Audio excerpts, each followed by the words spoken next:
لا حول ولا قوة إلا بالله العلي العظيم. أعوذ بالله من الشيطان اللعين الرجيم. بسم الله الرحمن الرحيم. الحمد لله رب العالمين، والصلاة والسلام على حبيب إله العالمين، والصلاة والسلام على أمير المؤمنين علي بن أبي طالب، والصلاة والسلام على سيدة النساء العالمين فاطمة الزهراء سلام الله عليها، الصلاة والسلام على إمام حسنين عليه السلام سید شباب اہل الجنہ، والصلاة والسلام على آلہ الطیبین الطاہرین المعصومین المنتجبین الہادین المہدین، لعنۃ اللہ علی اعدائہم وغاصب حقوقہم ومنکر فضائلہم الی یوم الدین. اما بعد فقد قال اللہ تبارک و تعالی بسم اللہ الرحمن الرحیم. ان اکرمکم عند اللہ اتقاکم. تمام تعریفیں سے اللہ کے لیے سزاور ہے جس نے کائنات کو خلق کیا ہے. وہ پروردگار عالم اپنے کلام بلاغت میں جسے قرآن مجید کہا جاتا ہے ارشاد فرماتا ہے کہ ان اکرمکم عند اللہ اتقاکم. میرے نزدیک پسندیدہ بندہ وہی ہے، پسندیدہ شخص وہی ہے، مکرم بندہ وہی ہے جو تقوی پرہیزگاری اختیار کرتا ہے. پروردگار عالم اس آیت میں اتنا زور کیوں دیا کہ تقوی اختیار کرو، پرہیزگاری اختیار کرو؟ کیونکہ پرہیزگاری تقوی اختیار کرنے کے لیے پہلے خدا کا خوف دل میں ہونا ضروری ہے. کیونکہ ہم جب ڈاکٹر کے پاس جاتے ہیں، ڈاکٹر دوا لکھتا ہے تو دوا کے ساتھ ساتھ پرہیز کرنے کے لیے بھی کہاتا ہے. جب پرہیز نہیں کرے تو دوا کا کچھ اثر نہیں ہوتا. اسی وجہ سے پروردگار عالم بھی انسانوں کو پرہیزگاری، خوف خدا، تقوی اختیار کرنے کے لیے کہتا ہے، کیونکہ اللہ تقوی اختیار کرنے والے کو بہت چاہتا ہے. ان اللہ یحب المتقین. متقیوں کو اللہ محبت کرتا ہے. ہم محبت کرنا الگ، اللہ تعالیٰ محبت کرنا الگ. اللہ جب ہم سے محبت کرتا ہے تو ہمیں کچھ بھی نہیں چاہیے، کیونکہ اس کی محبت ہمیں چاہیے. اسی وجہ سے انسانوں کو پروردگار عالم نے تہذیب کے ساتھ رہنے کے لیے چند احکام پیش کیے ہیں. وہ احکام کا نام ہے قرآن، وہ قانون کا نام ہے قرآن، وہ تمام شریعت کا نام ہے قرآن. کیونکہ پروردگار عالم نے ان الدین عند اللہ الاسلام، اسلام کو پسندیدہ دین قرار دیا ہے. کیوں؟ کیونکہ اسلام میں جو کچھ چیزیں ہیں وہ دوسرے مذاہب میں نہیں ہیں. لہذا ہم جانتے گئے، سوچتے گئے، پڑھتے گئے، سنتے گئے تو پتہ چلے گا کہ اسلام پروردگار کیوں پسند کرتا ہے اور تقوی والوں کو پروردگار محبت کیوں کرتا ہے. یعنی ان اکرمکم عند اللہ اتقاکم، میرے نزدیک مکرم بندہ وہی ہے. اللہ فرماتا ہے کہ میرے نزدیک مکرم بندہ وہی ہے جو تقوی پرہیزگاری اختیار کرتا ہے. تو پتہ چلا تقوی پرہیزگاری کرنا بہت لازم ہے، ضروری ہے، واجب ہے، کیونکہ بغیر تقوی پرہیزگاری کے انسان مکمل زندگی بسر نہیں کر سکتا. یعنی نسب و نسل سے انسان کو پہچانا نہیں جاتا، انسان کو تقوی پرہیزگاری سے پہچانا جاتا ہے. یہ پروردگار عالم بتانا چاہتا ہے. مسلمان ہونے کے لیے چند احکام کا اوپر عمل کرنا لازمی ہے، ضروری ہے، واجب ہے. کیونکہ اسلام سے مراد سلم ہے، سلم سے مراد تسلیم کرنا ہے، سر جھکانا ہے. جو احکام پروردگار عالم نے پیش کیا ہے اس کو ماننا ہے، جس کو منع کیا ہے اس کے دور رہنا ہے، جسے اپنانے کے لیے کہا ہے اسے اپنانا ہے. کیا ہے اسلام؟ کیا ہے قانون؟ کیا ہے قرآن مجید کا؟ قرآن مجید بتا رہا ہے وحدانیت کے سلسلے میں، رسالت کے سلسلے میں، ولایت کے سلسلے میں. جب وحدانیت کو لے کر رسالت کو، ولایت کو چھوڑ دیے تو بھی اسلام نامکمل، ایمان نامکمل. وحدانیت اور رسالت کو لے کے ولایت کو چھوڑ دیا تو ایمان نامکمل. صرف ولایت کے لیے رسالت کے وحدانیت چھوڑ دیے نامکمل ایمان. لہذا یہ تینوں کے ساتھ چلتا ہے وہ ایمان ہے. اس وجہ سے پروردگار عالم اپنے حبیب کے ذریعے سے فرما رہا ہے انما الایمان هو التصدیق بالقلب هو الاقرار باللسان هو العمل بالارکان. ایمان 3 چیزوں پہ مشتمل ہے. ایک تصدیق کرنا قلب سے، اور دوسرا زبان سے اقرار کرنا، اور تیسرا اعضاء سے عمل کرنا، ارکان سے عمل کرنا. اس میں ایک کو لے کر 2 کو چھوڑ دیا تو بھی ایمان گیا، 2 کو لے کر 1 کو چھوڑ دیا تو ایمان گیا. لہذا ایمان 3 چیزوں پہ مشتمل ہے، 3 چیزوں پہ واجب ہے. لہذا انسان کو چاہیے کہ ایمان کے لیے قلب کی تصدیق ہونا ضروری ہے، اور زبان سے اقرار کرنا ضروری ہے، عمل سے یعنی عمل کرنا اعضاء سے ضروری ہے. اس وجہ سے پروردگار بھی فرماتا ہے کیوں ضروری ہے، آتے اللہ و آتے الرسول اولی الامر منکم، میری اطاعت کرو اور رسول کی اطاعت کرو اور صاحبان امر کی اطاعت کرو. اور دوسری جگہ فرماتا ہے انما ولیکم اللہ ولی رسولہ ولی المؤمنین، میں ولی ہوں، اللہ ولی ہے، یعنی میں اللہ ولی ہوں، رسول ولی ہے، یہ صاحبان امر، یہ مومنین جو چہدہ معصومین ہیں، یہ مومنین ولی ہیں. لہذا پروردگار اطاعت کرا رہا ہے اپنی اور رسالت کی اور اولی الامر کی. پروردگار ولی کہہ رہا ہے اپنے کو، رسول کو اور مومنین کو. مومنین سے مراد 4 رامسین علیہ السلام ہیں. لہذا ہمیں چاہیے کہ انسان ہمارا ایمان مکمل ہونا چاہتے ہیں تو ہمیں چاہیے کہ ولایت کے اوپر مشتمل رہیں، ولایت لازمی سمجھے، ولایت واجب سمجھے. یعنی وحدانیت اور رسالت کے لیے ولایت کو چھوڑ دیے تو بھی ایمان نامکمل ہے. اس وجہ سے پروردگار عالم خود قرآن میں فرماتا ہے یا ایھا الرسول بلغ ما انزل الیک من ربک فإن لم تفعل بلغت رسالہ. اے رسول، رسالت کہہ کے خطاب کر رہا ہے، اے رسول، یا ایھا الرسول بلغ ما انزل، آج تک جو تبلیغ کرے ہیں، میں جو نازل کیا ہوں وہ تبلیغ کی ہے. ما انزل الیک الا، یعنی یا ایھا الرسول بلغ ما انزل الیک من، یعنی جو تبلیغ آج تک تم کرے ہیں، اگر یہ آج کی تبلیغ جو ولایت کی تبلیغ میں پہنچانے کے لیے تمہیں حکم دیا ہوں یہ نہیں پہنچائے تو تمہاری رسالت مکمل نہیں ہے، یعنی تمہاری تبلیغ مکمل نہیں ہے، تمہارے تبلیغ کو مکمل کیا ہی نہیں. جب پروردگار عالم رسول کو نہیں بخشتا ہے تو کیا امتی کو بغیر ولایت کے بخشے گا؟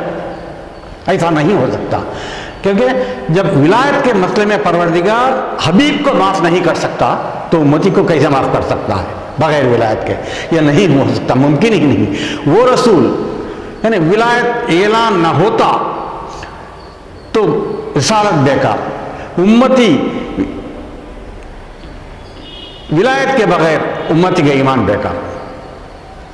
یعنی ایمان مکمل ہونا چاہتے ہیں تو ولایت کا ضروری ہے، کیونکہ یہ ولی بتائیں گے ہمیں جو رسول اسلام لائے ہیں، وہ اسلام کو محافظ کرنے والے یہ ولی، یہ صاحبان امر، یہ اولو الامر، یہ مومنین، یہ ولی ہیں جو پروردگار عالم نے ان کو محافظ اسلام کہا. یہ اسلام کو بچانے کے لیے اپنے جان و مال و دولت کو بھی پیش کرے ہیں، بچوں کو پیش کرے ہیں، اولاد کو پیش کرے ہیں، اپنے عورتوں کے سروں سے چادروں کو بھی قربان کیا ہے، اپنے چھوٹے چھوٹے بچوں کو بھی قربان کیا ہے. کون کرتا ہے؟ کیوں کرے ہیں؟ کون کرتا ہے اسلام کو بچانے؟ کیونکہ محافظ اسلام یہ مومنین ہے، محافظ اسلام یہ صاحبان امر ہے.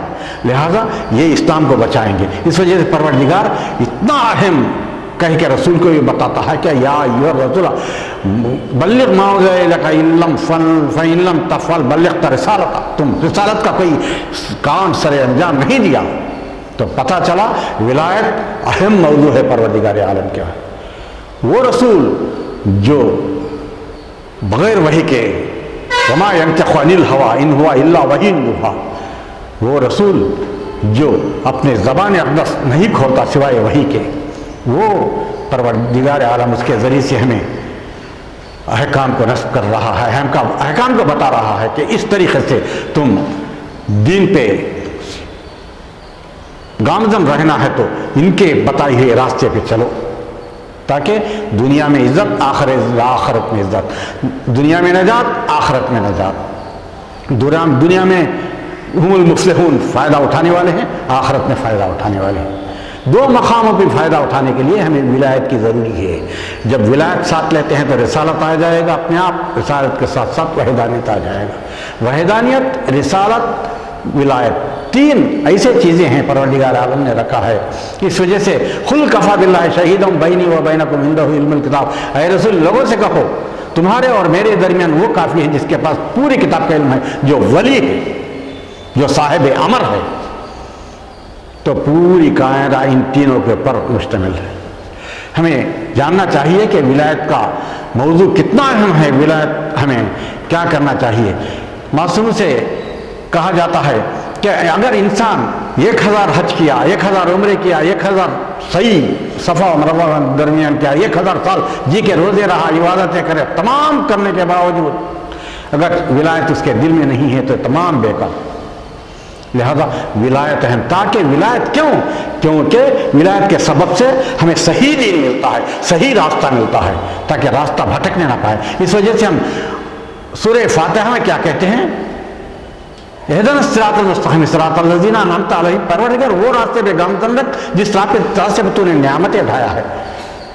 غیر المغضوب علیہم ولا الضالین، اس راستے پہ مت لے جا جس راستے پہ یعنی گمراہ راستہ ہے، اس راستے پہ مت لے جا. ہمیں جانے نہ دے، نیک توفیق دے تاکہ ہم انعام والے نعمتوں والے ایک راستے پہ رہیں، غیر المغضوب کے راستے پہ نہ رہیں. وہ رسول فرماتے ہیں کہ فاطمہ تو بضعۃ منی، فاطمہ میرا ٹکڑا ہے. کون کہتے ہیں؟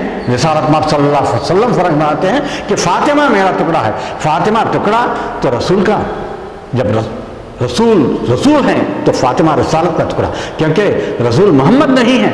کیونکہ قرآن کہتا ہے کہ وما محمد الا رسول، یہ محمد نہیں ہے، رسول ہے. پھر کہتا ہے وما ارسلناک الا رحمۃ للعالمین، یہ رسول ہی نہیں ہے بلکہ رحمۃ للعالمین ہے. تو پتہ چلا فاطمہ تو بضعۃ منی، فاطمہ میرا حصہ ہے. تو فاطمہ رسول کا حصہ ہے، رسالت کا حصہ ہے، نبوت کا حصہ ہے، پیغمبریت کا حصہ ہے اور رحمۃ للعالمین کا حصہ ہے. وہی رسول پھر کہتے ہیں کہ علی الرضا بضعۃ منی، کیونکہ آج 8ویں امام علی رضا علیہ السلام کی ولادت بادشاہت ہے. اب تمام کو مبارک ہے، خصوصاً امام زمانہ کے بارگاہ میں مبارکباد پیش کرتے ہیں ہم اور آپ سب مل کے. مولا قبول کیجیے ہماری مبارکباد. 8ویں جو علی رضا علیہ السلام کے نام سے ہم پکارتے ہیں، ان کے والد بزرگوار کا نام موسیٰ کاظم علیہ السلام باب الحوائج 7ویں امام. ان کے والدہ محترمہ کا نام نجمہ خاتون جو ام البنین، 19 بیٹے 18 بیٹیاں تھیں. اس وجہ سے ان کو 19 بیٹے رہنے کے سبب سے ام البنین کہا جاتا ہے. اور امام رضا علیہ السلام کو ہم رضا کہتے ہیں، ضامن کہتے ہیں. ابو الحسن جو ان کے بڑے بیٹے کا نام سے کنیت ہے، ابو الحسن کہتے ہیں. اور محمد تقی علیہ السلام 9ویں امام ان کے فرزند تھے. ان کے بیوی کا نام سبیکہ خاتون ہے. آج وہ امام نزول ہوئے ہیں اس دنیا میں. امام 150 پر 3 ہجری 53 ہجری میں ولادت باسعادت ہوئے، نزول ہوئے اور 203 ہجری میں شہادت ہوئی. یعنی 50 سال کی زندگی، مختصر زندگی امام رضا علیہ السلام نے دنیا میں گزاری ہے. امام رضا علیہ السلام کے زمانے کا بادشاہ مامون تھا. جیسا وہ امام کے سلسلے میں رسول خدا صلی اللہ علیہ وسلم فرماتے ہیں کہ امام رضا بھی میرا ٹکڑا ہے. کیوں؟ کیونکہ جب 6ویں امام کے مذہب فرقے الگ ہو گئے، جعفری فرقہ، بعد موسوی فرقہ، علی رضا علیہ السلام کے بعد فرقے الگ نہیں ہوئے.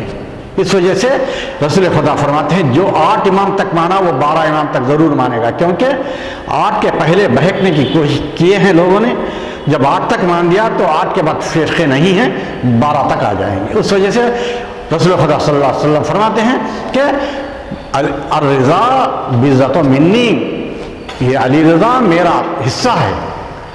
یہ رضا علیہ السلام جب ملعون نے مجبوراً ان کو مدینے سے، جو 48 سال مدینے میں رہنے کے بعد یا 47 سال مدینے میں رہنے کے بعد ان کو مجبوراً بلا بھیجا، تو امام علیہ السلام آئے.